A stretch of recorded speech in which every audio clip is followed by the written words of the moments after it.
నూతన సంవత్సర శుభాకాంక్షలు. మన హౌస్లో ఉన్న వాళ్ళందరికీ కూడా నూతన సంవత్సర శుభాకాంక్షలు.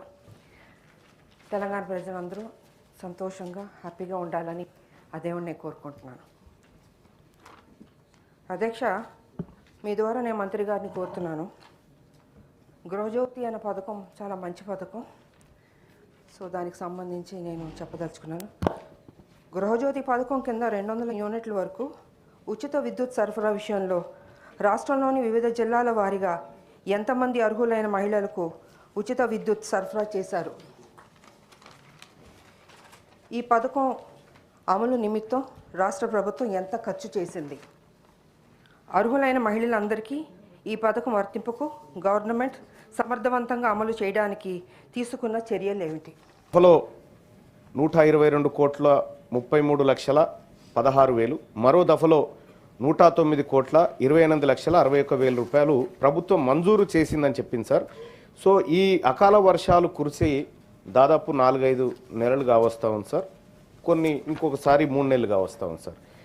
నష్టం పరిహారం అనేటువంటి అంశానికి ఒక అర్థం ఉండాలి సార్. నష్టం జరిగిందంటే వెంటనే తక్షణమే ఆదుకోవడానికి ప్రభుత్వం చేసేటువంటి తక్షణ చర్యల్లో ఒక భాగం సార్. సో ఈ మంజూరు అంటే నిజంగా మంజూరైనటువంటి డబ్బు నష్టపోయినటువంటి రైతుల ఖాతాల్లో ఉన్నాయా, ఇప్పుడు పడ్డాయా, ఏ రోజు వేశారు, మంజూరుకి లేకపోతే ఖాతాల్లో జమ చేసింది అనుకున్నటువంటి తేడా ఏందో ఒకసారి మంత్రి గారు తెలియజేస్తే బాగుంటుంది సార్. ఇక రెండో అంశం ఏంటంటే సార్, ఆగస్టు 11వ తేదీ నుంచి సెప్టెంబర్ మొదటి వారంలో సంబంధించిన భారీ వర్షాలకు సంబంధించిన జిల్లా వారి పంట నష్ట వివరాలని చెప్పి ప్రభుత్వం చెప్పింది సార్. జనగామ జిల్లాలో 24 ఎకరాలు పంట నష్టం జరిగింది. కరీంనగర్ జిల్లాలో 1 ఎకరం పంట నష్టం జరిగింది సార్, ప్రభుత్వం చెప్పినటువంటి మాట. అలాగే నల్గొండ జిల్లాలో 10 ఎకరాలు నష్టపోయింది. రంగారెడ్డి జిల్లాలో 14 ఎకరాలు నష్టపోయింది సార్.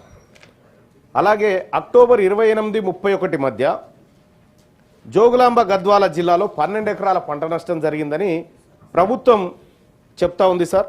మేడ్చల్ మల్కాజ్గిరి జిల్లాలో 7.75 ఎకరాలు నష్టం జరిగినట్టుగా చెప్తా ఉంది సార్.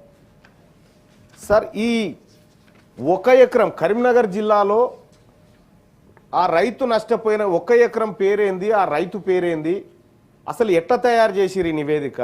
మనం అందరం చూసినాం, వర్షాలు పడి రైతాంగం అంతా అతలాకుతలం అయిపోయింది. గౌరవ ముఖ్యమంత్రి గారే హెలికాప్టర్లో పర్యటన చేసి పరిస్థితిని సమీక్షించిండ్రు. వ్యవసాయ అధికారులు క్షేత్రస్థాయిలోకి పోయారా ఈ అంచనాలు వేయడానికి? లేదు అనంటే ఆఫీసులలో రాసుకొచ్చినటువంటి లెక్కలు ఇవి. ఈ 2 అంశాలు తేలాలి సార్. ఇక అలాగే సార్, మూడో సార్, సెప్టెంబర్ 2025 11వ తేదీ నుంచి అక్టోబర్ 7వ తేదీ మధ్య అకాల వర్షాలు సంభవించినాయి సార్. తద్వారా 24,592 మంది రైతులు ఎఫెక్ట్ అయినారని చెప్పి చెప్తా ఉన్నారు సార్. సార్ దానికి ఇప్పటి వరకు అంటే ఇంకా డబ్బుల విషయంలో అంచనా వేశారు తప్ప కానీ దానికి ఎలాంటి కనీసం ఈ మంజూరు అనేటువంటి పదం కూడా కనిపించట్లేదు సార్ అక్కడ. మరి ఈ డబ్బులు కూడా వేస్తారా? ఇప్పటి వరకు ఈ 3 అకాల వర్షాలకి ఎంత నష్టపరిహారం ప్రభుత్వం రైతుల ఖాతాల్లో జమ చేసింది, ఇంకా ఎంత జమ చేయాల్సి ఉంది? ఈ ఫీల్డ్ లెవెల్లో చేసినటువంటి సర్వేలో ఏ పారామీటర్స్ వాడారు? గ్రౌండ్ సర్వేనా లేకపోతే కాగితాలకే పరిమితమైందా? పొలాల్లోకి వెళ్ళి ఫీల్డ్ సర్వేలు చేయాల్సినటువంటి అవసరం ఉంది. అటువంటి విధానం ఏమైనా చేసిందా ఈ ప్రభుత్వం?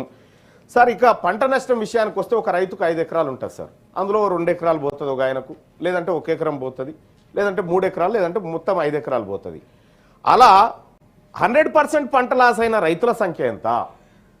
లేదంటే కొద్దిగా పాక్షికంగా నష్టపోయినటువంటి రైతుల సంఖ్య ఎంత? ఈ వివరాలని ప్రభుత్వం చెప్పాల్సి ఉండే సార్. ఇంక ఇందులో కనిపించడం లేదు. తదుపరి మంత్రి గారు ఆ వివరాలు చెప్తారని అనుకుంటా ఉన్నాను సార్. ఇక అలాగే సార్, ఇప్పుడు పంట నష్టపోతే 10,000 రూపాయలు పరిహారం అని చెప్తా ఉన్నాం సార్. ఒక ఎకరాకు 10,000 రూపాయలతోటి సార్, నేను పూర్తి స్థాయిలో 10,000 రూపాయలతోటి ఆ ఎకరం మళ్ళీ బాగుపడుతుందని చెప్పడానికి కూడా లేదు సార్.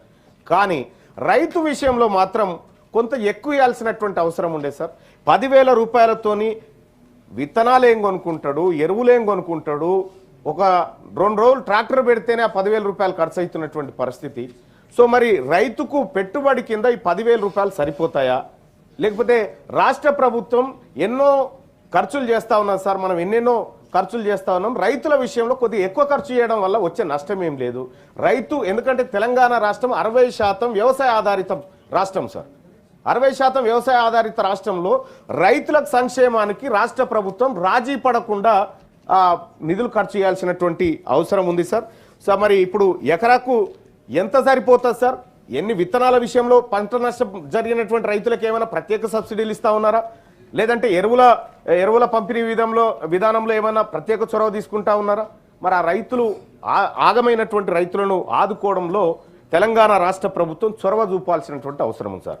ఇక అలాగే సార్ ఇప్పుడు పంట నష్టపోయినటువంటి రైతుల జాబితా ఇచ్చారు సార్. దాదాపుగా 2,40,412 మంది రైతులు ఈ అకాల వర్షాల కారణంగా నష్టపోయినట్టుగా నివేదికలు చెప్తా ఉన్నాయి సార్. సార్ ఇందులో కౌలు రైతుల సంఖ్య ఏది సార్? కౌలు పట్టుకొని ఒకరి దగ్గర వ్యవసాయం చేసేటువంటి రైతు ఆయనకున్న 1 ఎకరం తీసుకుంటాడు, లేదంటే పక్కోలతో 3-4 ఎకరాలు తీసుకొని వ్యవసాయం చేసుకుంటాడు సార్. మరి అది ఇది నష్టపోతే సార్ కౌలు రైతుల లెక్క ఇందులో ఉందా? కౌలు రైతులకు నష్టపరిహారం చేరాలంటే ఎట్లా? మరి అసలు రైతుకు పోయి పట్టదారికి పోయి కౌలు రైతుకు దక్కకపోతే మళ్ళీ కౌలు రైతు పరిస్థితి ఏంది? కాబట్టి కౌలు రైతు విషయంలో కూడా ఈ రాష్ట్ర ప్రభుత్వం స్పష్టతనివ్వాలి సార్. వ్యవసాయ శాఖ మంత్రి గారు, గౌరవ మంత్రి గారు ఈ విషయంలో నాకు ప్రత్యేక సమాధానం చెప్తుందని అనుకుంటున్నాను సార్. ఇక సార్ మళ్ళీ నష్టపోయినటువంటి పంట విషయంలో ప్రభుత్వం ఇంకా ఇది క్వశ్చన్ అవర్ ఇది సార్. అదే సార్ ఇన్ని క్వశ్చన్లు సప్లిమెంటరీ వేస్తే ఎట్లా? ఇంకో ఆయన ఉన్నాడు అంటే సార్, ఇది రైతుల విషయం సార్, దయచేసి మీకు తెలియదు కాదు సార్, ఇది రైతులకు సంబంధించినటువంటి క్వశ్చన్ అవర్ క్వశ్చన్ అవరే సార్.